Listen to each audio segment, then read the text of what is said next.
Malapit ng pasukan, wala pa rin akong bag. Hello. Try mo nga pa. Ilang araw na lang, pasukan na. Pero wala pa rin akong bag. Kaya kinulit ko na si mama.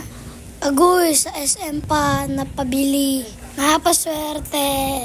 Feeling ko may pera ito si mama na sa SMA. Oo.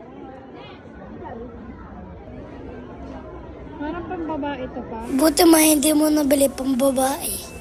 Madaming magaganda pero wala siyang mapili. Paano? Apakakuripo. Laging nakatingin sa presyo nga ni. Kontrapelo talaga sila nila papa. May nakita nga pala sila ng kulay orange. Favorite ko yan. Pero hindi niya yun binili. May nakita mas mura. Sayang talaga, ba't pa nagpakita pa? Okay na rin, dinosaur. Bet ko rin, may orange din.